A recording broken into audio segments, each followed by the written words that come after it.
All right, hello everyone. So, I am wanting to refilm a couple of my older videos. I think the audio, for one, was really bad in them, and also the lighting can be really bad for some of them. Some of these videos are back in 2024, and I was really contemplating whether I should even refilm them or not. But I think it will also give you a fair idea if the books I read back in 2024 are still worth it to read now, because if I can still remember what I read then, I think it would be worth the recommendation and worth the read. But I also just want to make my videos and the quality of them a little bit better.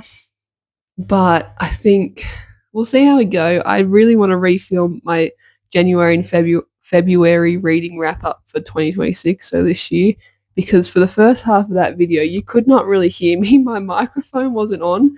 I don't know what happened. I was having trouble around that time with my microphone too. So, yes, I am wearing the same clothes I just wore in another video I just recently filmed. So, just ignore that. But basically, I'm going to go through everything I read in January and February of this year, and I'll see how much I remember. Like I said, it's been a while. It's been like almost 7 months, roughly 7 months since I have read these books. So we'll see how we go. But the first two books I'm going to talk about are actually the last two books I read in December of 2025, which I did actually include in this video originally. But it was How the King of Eltham Learned to Hate Stories by Holly Black. And this just made me want to be straight back in the world of the Cruel Prince trilogy and even The Stolen Heir. I love those books. They're really, really fun. It is an enemies to lovers aspect, but they kind of remain enemies. And Jude and Cardan are just something about their story and their world just hits the spot. Like, it is such a good series. It's fun, it's easy to read. The politics is actually really well done in that series, so I would 100% recommend it. Jude is a human, Cardan is a fae, so you get that dynamic, but in this book you're getting Cardan's backstory a bit more and him growing up and why he is the way he is, really. So I found it very interesting.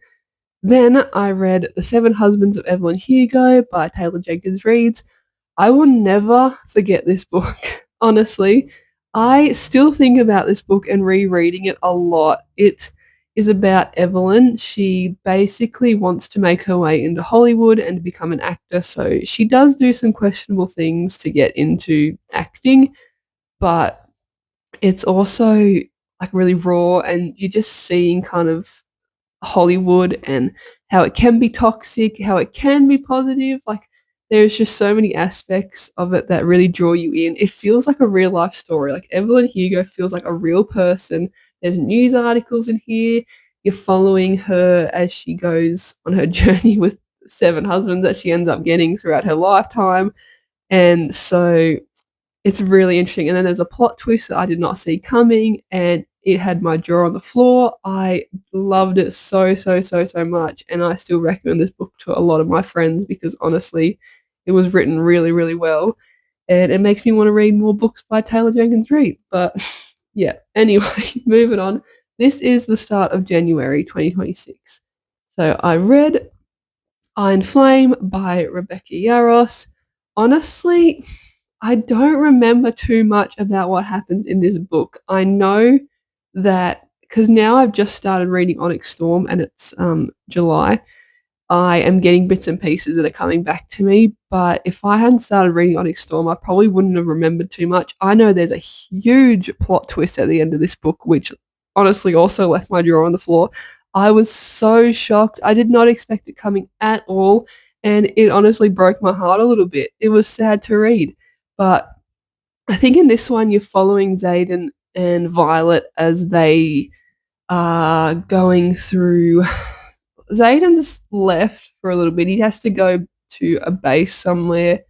And so him and Violet basically separated a lot for this book. But because of the bond with the dragons, they basically get to go see each other like once a week or once every 2 weeks or something. So you are still getting them interacting, but there is a lot more information in this book. You are finding out a lot more about Xaden and kind of what he has been, I guess, dealing with, or just kind of what's been going on in the background without Violet really realizing. And there's a few plot twists, a few reveals, a few just, I guess, there's also some really sad parts in this book too. It's just, it was good. Like, from what I can remember, I did enjoy it. It did take me a while to read because it is a really thick book. But honestly, still reading about dragons and a dragon academy, and um, I guess Zayden and Violet figuring out their shit. It was an entertaining read.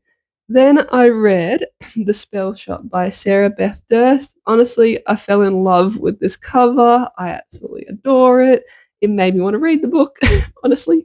This is cozy fantasy. You are following Keela, I think is how you say it. And, yeah, she was a librarian, basically. There's kind of a tragic event that happens, and she ends up running away with Kaz, who is a sentient plant. They end up finding her home island, finding her home cottage where she grew up when she was a kid, and the story basically takes off from there. You're just following her on this journey on this island, and there's a few kind of problems that arise, and she kind of has to solve them. But it's not too high stakes. But I really, really, really enjoyed this book, and I really, really love cozy fantasy. And she would always talk about eating jam on toast, and I wasn't someone that likes jam, and I kind of tried it after reading this book because it was just constantly coming up in the book, and I kind of like jam now, so there's that. Anyway, and then I read Caraval, however you want to pronounce it, by Stephanie Garber, the first book in the Caraval trilogy. I really liked this. This book took me 2 days to read. It flew by. I really, really liked the game aspect. I liked following Scarlet, and you get a bit about her sister Donatella in this book as well. But yeah, mainly following Scarlet on her journey in the Caravel games, and you don't know what's real, you don't know who to trust, you don't know what is a part of the game and what isn't, and it keeps you on the edge of your seat because you're trying to figure out this mystery that's going on, and basically, so you can win the game, you have to figure out this mystery, basically. So you're following Scarlet as she kind of goes on that journey too, and she meets Julian, who is a very interesting character. I didn't mind him from the start, but yeah, you kind of get to see where their relationship goes and what happens with them. And I guess it's like an enemies to lovers, but not like, I wouldn't really call them enemies. I'd just say they just did not like each other to start off with. But anyway, it was a really quick read, and I would recommend. Then I took a left turn that way. Took a left turn.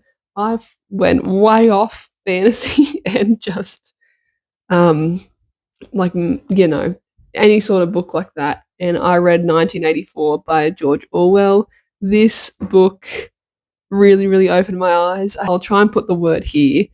Basically, if you look that up, it describes this book to a T, honestly. You're following Winston. He works at the Ministry of Truth. So basically, at the Ministry of Truth, they go back through history and they alter it so it aligns with the government that is currently running this, I guess, the country or this place. There's kind of complicated politics in terms of their history and how, like, all these places are connected in this world. And I feel like just watching a video on kind of how, like, everyone's all connected because there's like kind of wars going on and stuff. Like, it's really complicated, but it is really fascinating to read. Like, honestly, George Orwell was ahead of his time when he wrote this. And you're kind of finding out about Winston's life and kind of what life is like for them in this time period. And then you're also hearing about Room 101, and at the end of the book, you actually get to kind of see what happens in that room. It's really, like, people dread going into this room. It's talked about so much. It's feared. It's really, really something that you don't want to go into. And then there is a little bit of a romance in the middle of the book with another character called Julia, I think. So it's kind of broken up into a few sections, but it's really, really interesting, especially like the government aspect and how they're always watching. Big Brother's always watching. There's cameras everywhere. If you talk wrong about the government, if you say something that's controversial, like, you will disappear, something bad will happen to you. Like, it's really, really frowned upon to go against this government and talk about them. And it's kind of like people are comparing it to nowadays. Like it's really, really eye-opening. And I would 100% like recommend reading this book if you're going to read a classic. I think it's kind of one of the more easier ones to get into too. And I kind of didn't do a very good job of explaining it, but it's really interesting. Like I really don't have any words. Like I was just enthralled when reading this book because I just wanted to keep finding out what happened. And so after that, I read Just So Stories, which is by Rudyard Kipling, I think is how you say the name.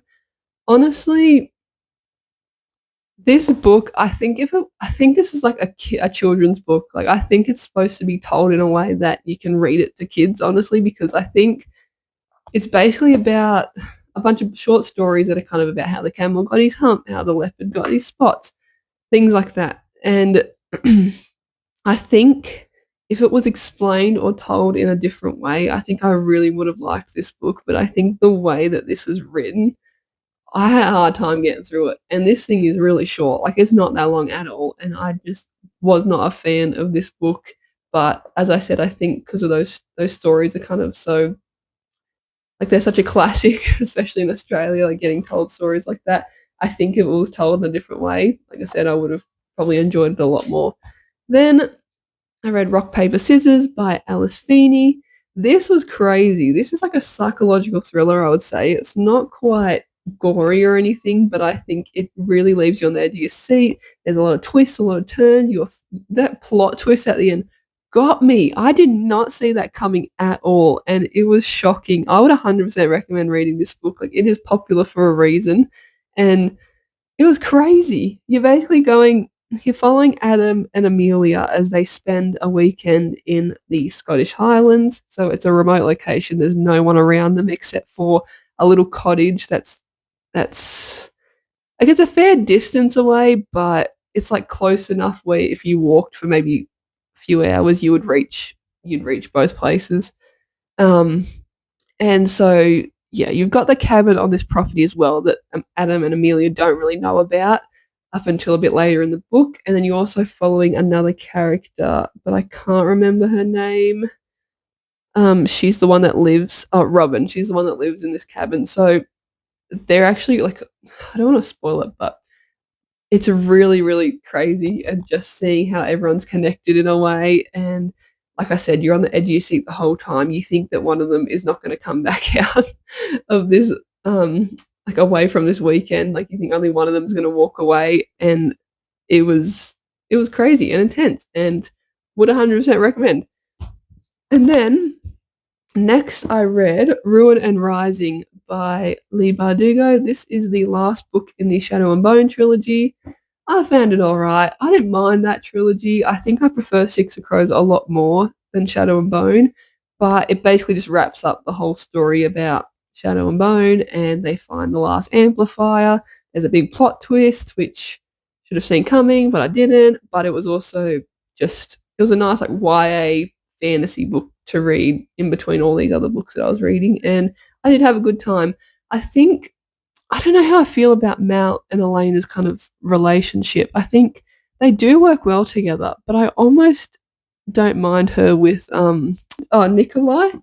Like I kind of wish she'd explored that. Like even if it was, I don't know, some people don't like love triangles, but I feel like it would have been interesting to explore their relationship in a way. But anyway, that's not the point. The point is that I thought this was all right. Like I said, you're finding the last amplifier in this book, and it all wraps up, and it's the ending of the series basically. So it is pretty action packed, but I don't know. I don't really know what to say. Like I don't mind those books, but they weren't like my favorite or anything. So I was just kind of like meh about them. And then this is in February. I finished actually, this is the second book in the Caravel series, sorry, by Stephanie Garber. Also read this book in 2 days. I don't know why. I flew through these books. They were really interesting. They're YA.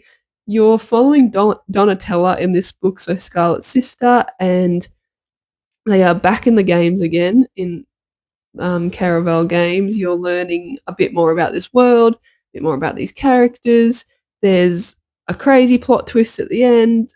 as well that just keeps you on your toes, and it's crazy. Like Scarlett's no, not Scarlett, Donatella's like games are really intense, and I feel like they almost go off track a bit. But yeah, it's interesting. Like, I mean, if you want a YA kind of, this isn't really fantasy. I guess it's like there's magical elements and everything like that. So if you like kind of magic and um like a circus element almost in a way, or just, you don't know who to trust, you kind of figure out a mystery. This series is like perfect for you, honestly. And like I said, I had a good time reading it. But there's not too much I'd say. I would recommend the series. Then after this, I read A Marriage of Fortune by Anne O'Brien. This is the second book after The Royal Game, which is the Royal Game duology. So this wraps up everything from the first book. This is basically the author's taken diary entries from, I think it's Margaret Paston. I think she was a real person. Um, I don't know if Marjorie Paston or Anne Hort like had diary entries, but I know that one of the characters in this book, or at least this family, was actually real, and the author followed someone's diary entries to kind of get an idea. Because I remember saying, especially for the first book, that this felt so realistic. I was like, how the hell is this, like, she's done so well with the realism and making everything seem like everything actually happened in this book, and she was following diary entries, and yeah, she created this book from that. So it makes 100, like, so much sense now, like 100%. It's just like kind of mind blowing that she actually did that, because it's really, really interesting to read about after I found out that fact. But you're basically following Margaret Paston's point of view, so that's the mum. You're following Marjorie Paston, which is the daughter, and she kind of makes a choice that affects her and her family, and it really escalates from there. It was a bit hard to read in some points because stuff that happened in this book would have 100% happened back in the day, like being disowned by your family because of the person you chose to be with, or just, how hard the financial situation was. And if you lost, you know, something valuable, you could lose almost everything. Like, people could literally fight over your properties and win them, and then it's their property then. Like, it's absolutely insane what happened. But it's set in 1469, this book is, I think, or at least the 1400s. So it's definitely historical fiction, but it's very heavy historical fiction, very heavy politics. You are following this family really, really closely, and it's really interesting. Like, I don't really want to say anything because I feel like it would spoil it. But you're also following Anne Hort, who's like kind of comes into this family because one of the sons is, I guess, like engaged to her. But that's a really interesting aspect of the story too, because he waits a long time to kind of marry this woman. But even then, like, it's really, really on the fence about what happens with their relationship. So you're also getting an outsider's point of view too, and seeing kind of how this family is affecting everyone around them and just their whole dynamic. So it's really, really interesting. That I read The Shadow Rising, which is the fourth book in the Wheel of Time series. This one was a doozy. I honestly don't remember too much about what happens in this book. I think if I had a recap, I would definitely remember. So I think that's kind of saying a little bit that it's been like 6 months and I don't quite remember. Because also, I am up to the fifth book in this series, and as I've said, sorry, I'm up to the sixth book actually. They are so complicated and complex that the stories almost merge together. Like, I feel like I remember stuff that I think happened in the last book, but it actually happened in this book, or it happened 2 books ago. So it's really, really intertwined, this whole series is. But I think from memory, there's like a war going on with the Trollocs and Perrin's involved in that. And then I think there's a few things going on with like Rand and Egwene. I think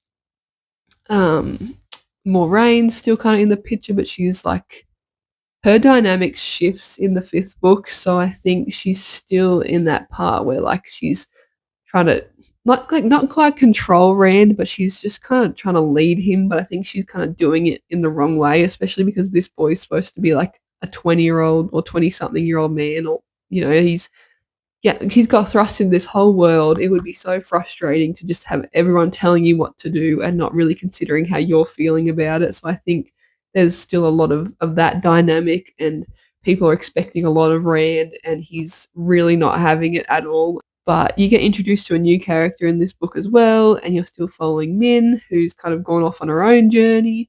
And then there's so many characters in this book, but yeah, I think this one's more like centered around the war and like Trollocs and just fighting the Trollocs and like trying to save their home village and everything too. So I'm doing a really bad job of explaining this series, but as I said, I can't really say anything because it would spoil everything about this whole bloody series. So it's really frustrating to try and tell you to try and read it. But honestly, if you're interested in or even just wanting to research it, I would look at Daniel Green's videos. I'll try and put a photo here of his channel. He really does a really good job of like explaining the magic system. He does recap videos of this series. He's done rereads and he's gone more in depth about each book.